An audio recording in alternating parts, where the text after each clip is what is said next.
gliomagenesis model in adults. So after Joan's talk, we're going to have the coffee break.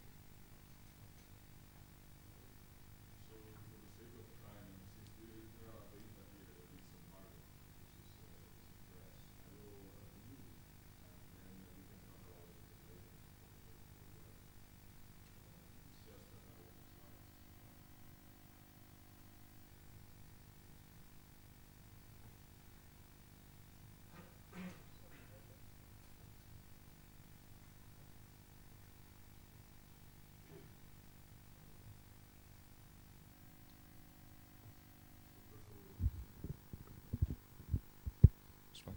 First of all, thank you very much, Joan, for giving me this opportunity to participate in this great meeting and this great environment.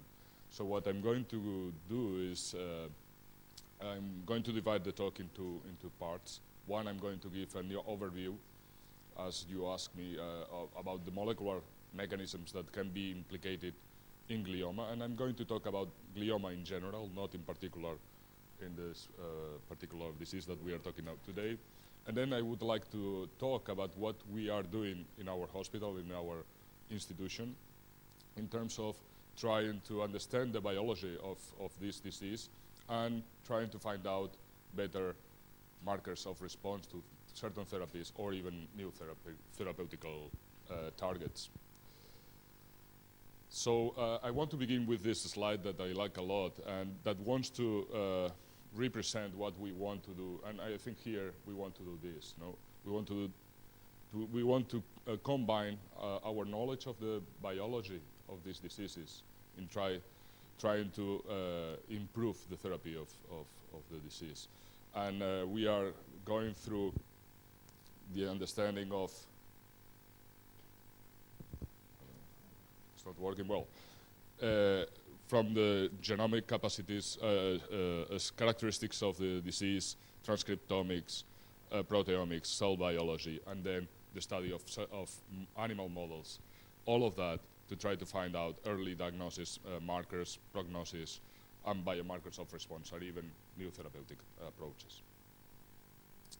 Glioma, as you all know, is, and in particular glioblastoma, is a disease that is barely incurable, or there is no good, efficient therapeutic approaches. So it's clearly that we need to really study this disease a little bit more in trying to find out new therapeutical targets. Here is an example a little bit older already, 2007, of all the clinical trials that are undergoing, were taking place, and with different targets. And the bad news is that most of them are not working. We can discuss here, and maybe Darren can discuss it much better than me, why they are not working. One possibility is the design of the clinical trial. He was talking about that. Another possibility is that we are still not understanding very well how the disease is working. And here I would like to point out one of the things that I think is critical. Maybe we are not selecting the patients that should enter into the right trial. So the concept of biomarkers that will stratify the patients that should be treated with each of these drugs. And this, I think, is one of the objectives of our research.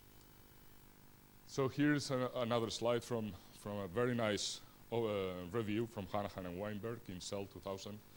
And here they want to represent all the signal transduction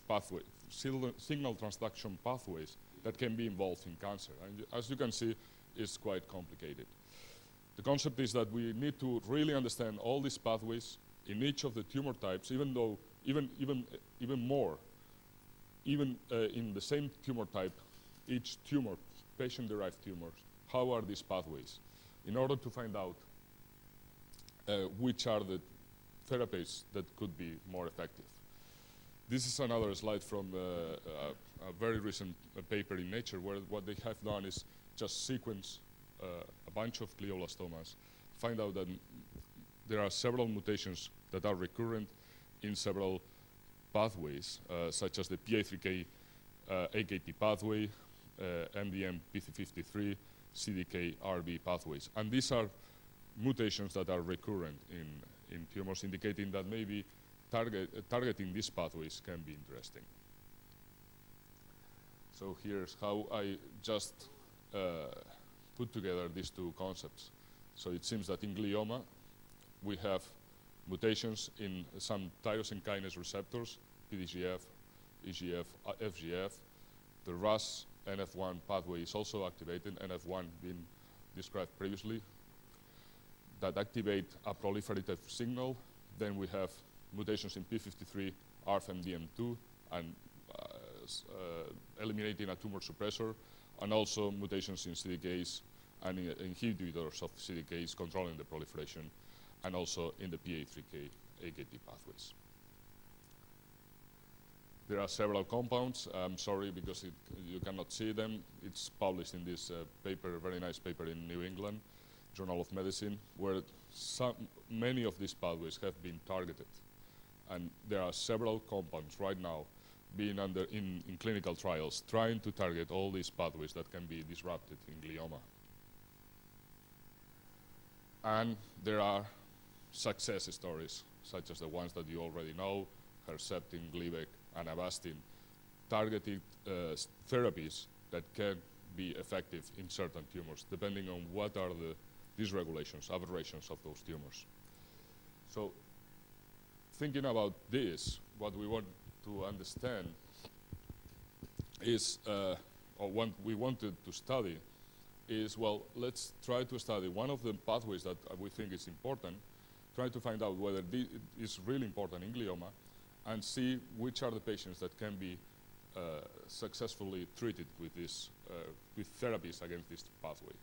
And the story that I'm going to talk about is about one of the pathways that you see here on the right up corner, that is the TGF-Beta pathway. But the story can be reproduced to other pathways using the same approach that you will see. So in this cartoon, you will see that you can classify these pathways into proliferative, anti-proliferatives, and apoptotic pathways. Normally in cancer, you have a hyperactivation of the proliferative pathways, a disruption of the anti-proliferative pathways, and disruption of the apoptotic pathways. And Hanahan and Weinberg showed that the most important anti-proliferative pathway is the TGF-Beta pathway. And this is what we are studying right now. TGF-Beta is a very important signal that is controlling the development and homeostasis of tissues and has many different responses depending on the cellular context, the cellular state, and the cellular type. So it's a pleiotropic signal that gives rise to different responses depending on the integration of the signal with the other signals of the cell. So it's something that we can see is not easy to understand, meaning that you have to understand clearly the signaling context of the cell to be sure what it will be the response to TGF-Beta. The pathway, even it is being a pleiotropic signal, it's quite linear. The ligand binds to a receptor, a complex of receptors that phosphorylates SMADs, that then translocate into the nucleus to regulate transcription. What happens in cancer? So TGF-Beta is an anti-proliferative factor in epithelial cells. So it controls homeostasis of tissues by inhibiting proliferation in epithelial cells. But what has been observed is that tumors escape to the anti-proliferative response of TGF-Beta. So they escape to the tumor suppressive effect of TGF-Betas in the same way as they escape to, for example, other tumor suppressors such as P53, and then transform an anti-proliferative response into an oncogenic factor. So they switch the response to TGF-Beta from an anti-proliferative tumor suppressive response towards an oncogenic response. And what TGF-Beta does, once the anti-proliferative response is gone, is able to first inhibit the immune system, so it's a very potent immunosuppressant. It can induce proliferation, it can induce angiogenesis, it can induce proliferation, as you will see, through induction of another mitogen called PDGF. It can induce angiogenesis in certain cases through the induction of VEGF. Can induce invasion because it's inducing many metalloproteases. It it's able to transdifferentiate the cells from epithelial to a mesenchymal characteristic, and in certain cases is able to induce metastasis. And of course, I'm talking in general. Due to this this oncogenic effect, several companies have developed compounds to inhibit the TGF-Beta effect. So there is antisense oligonucleotides that prevents the secretion of TGF-Beta. There are small proteins, pieces of proteins that block the TGF-Beta interaction with the receptor, monoclonal antibodies against TGF-Beta, and also small molecule inhibitors that block the activity of the kinase of the receptor. And there are several clinical trials with these compounds, and you can see in several cases they are in phase 1, phase 2, and I want to say that in certain cases these clinical trials are against fibrosis, since TGF-Beta is also very important in fibrosis. So there are clinical trials in cancer and in fibrosis. So what we did.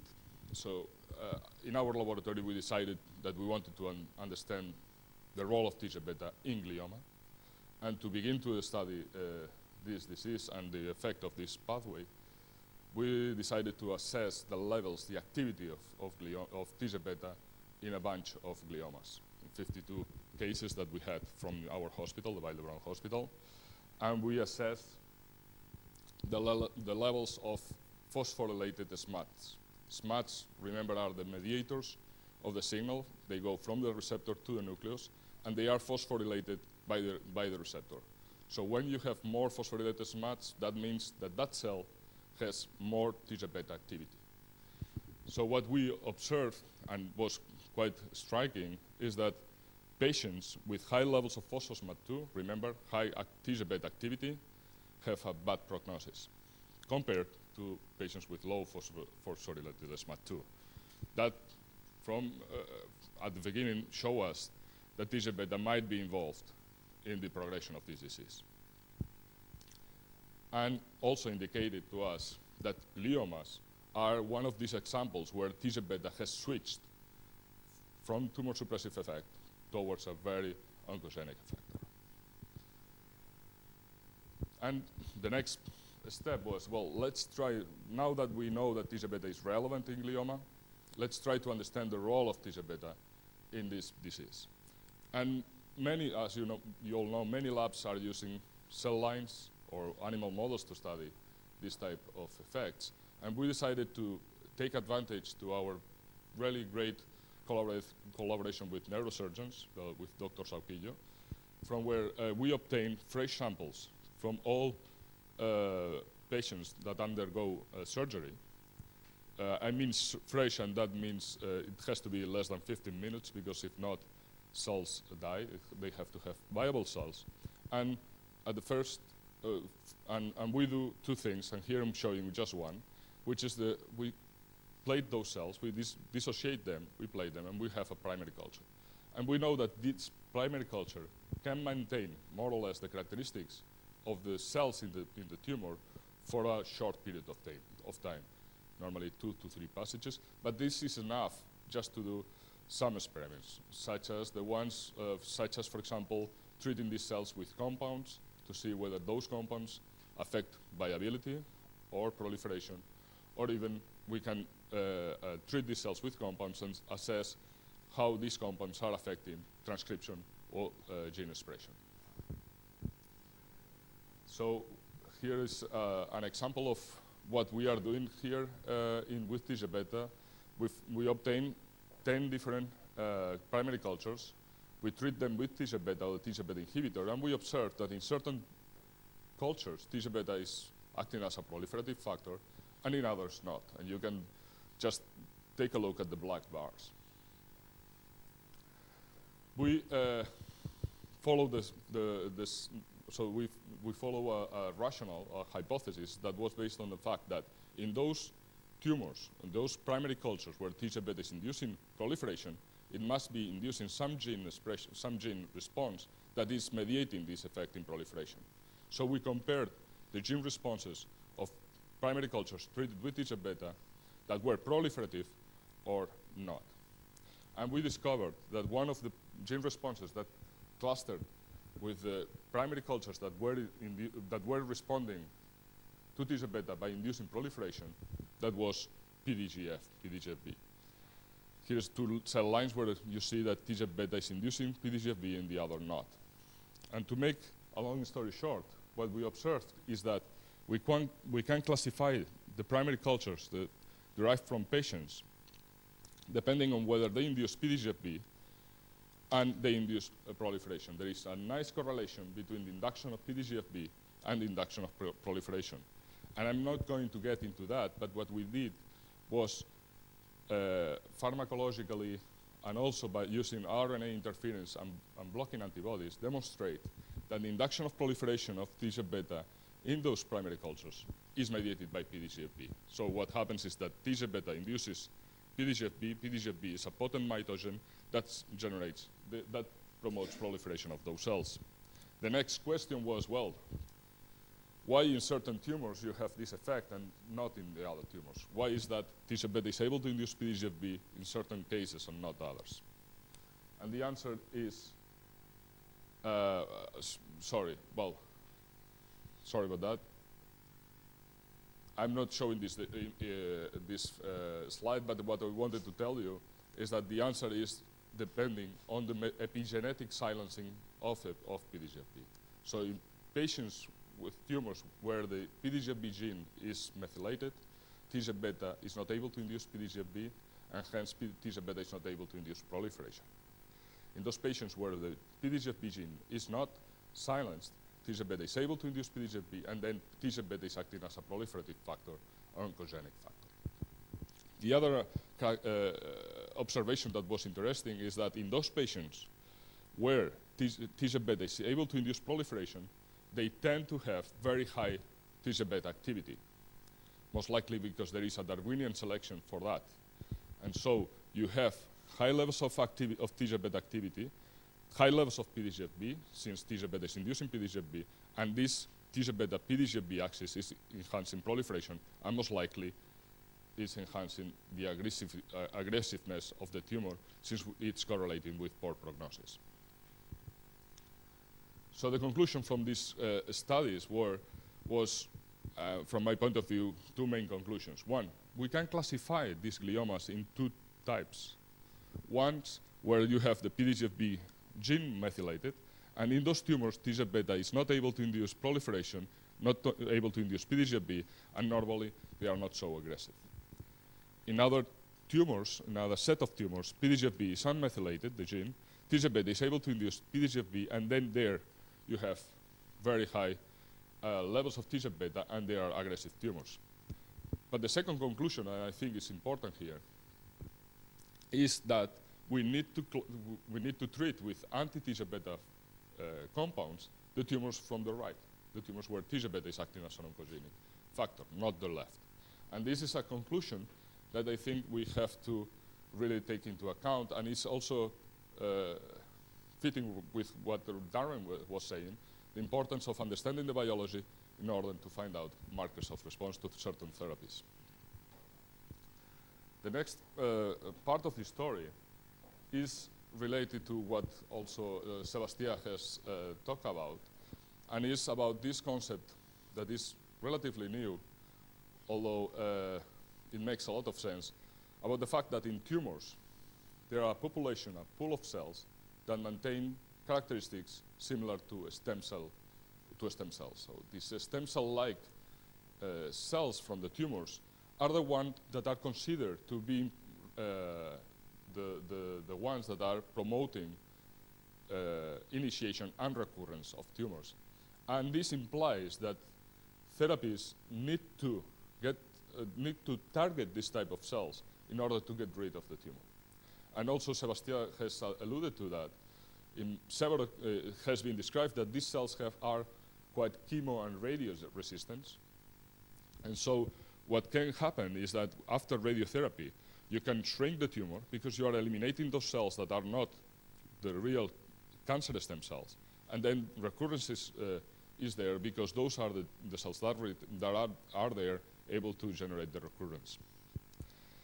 In the case, this hierarchical model where you see a very undifferentiated cell differentiated inside the tumor, generating an heterogeneous mass of tumors, of cells, has been quite well validated in glioma from the work of Peter Dirks and others, where they have found that these cells have plasticity to differentiate. I'm not showing this data, but also they have the ability to initiate tumors. When they are inoculated orthotopically in the brain of immunocompromised mice, they generate a tumor. And you can see it here. This is a gadolinium contrast by MRI, so an MRI image. And you have here the tumor that we can monitor. And we don't observe the same tumor when we inoculate cells that are not these cancerous stem cells. So what we're doing is, from this sample from the patient, we do in parallel two things. We generate these primary cultures, but also we generate these cells. Here, I wanted to explain to you what we are doing with these cells. We are doing two things. One, we want to understand the biology of these cells. We want to understand what are the signals that are regulating the self-renewal capacity of the cells, the proliferation, the ability to differentiate or not, and their capacity, evidently, to generate tumors. And we have found that TGF-Beta is critical for the self-renewal capacity of these cells. This is work that is right now in press, and we can talk about it later on. But the second thing that we can do is take advantage to the fact that these cells, when they are inoculated in the brain of immunocompromised mice, they generate a tumor. But remember that the tumor that we have here have the same characteristics to the tumors that we have in the patients. So we are reproducing, at a certain extent, obviously, the tumor from the patient in a mouse. We know that histologically, they are very similar. Here you see the tumor from the patient. Here's the tumor that we generate in the mouse. Pathologists are telling us that are very similar. Both are glioblastomas. They have similar expression patterns of several markers, such as Musashi, SOX2, and nestin. And also, one, I will call it curiosity. It's like that, but they have some tropisms for certain regions of the brain. For example, we normally inoculate the cells here in the striatum of the mice, and this particular, these cells coming from this particular tumor, from this patient, have the tendency to get close to meninges here. Interestingly, in the patient, the tumor is also very close to meninges. In this case, we also inoculate here in the striatum, and these cells, for some reason, they have the tendency to reside here. Anyway, this is a curiosity, but what I think is very important is that we are, I insist, reproducing the tumor from the patient in the mouse with the same histopathological characteristics, and also, I'm not showing that, with the same genomic aberrations in terms of copy number variations. We can use this model of disease to study the biology of the tumors, but we also can use this as a preclinical model. And from my point of view, I think it's one of the best preclinical models that we can obtain. We can get these tumors, and here is an example, inoculate these cells into several mice from the same patient, treat some mice with placebo, others with inhibitors, and then monitor the presence of the tumor by MRI and see whether the compound is working. And the final idea is to generate this loop.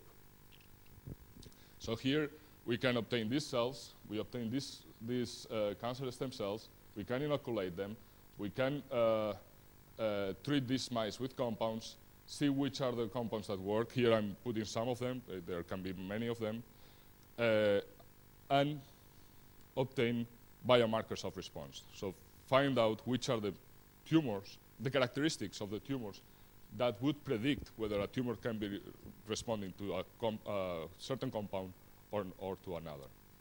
The other thing is that we are generating a cycle that I think is very important also. So the patient with glioma, the first thing that the treatment, so the first thing that is done is surgery. So we can obtain the sample from the patient. The patient undergoes the standard of care, chemo, radio. Unfortunately, in the case of glioblastoma, most of the patients come back with recurrence. Meanwhile, we can perform this type of experiments, and then we can tell or advise the patient to go into a particular clinical trial depending on the results of these experiments. And this is something we are doing right now in Vall. And that's it. I mean, this is my group, and I want to acknowledge the people that are helping to do this, specifically Dr. Baselga, Dr. Sauquillo, Santiago Ramon y Cajal in pathology, and the people of the MRI facility. And thank you.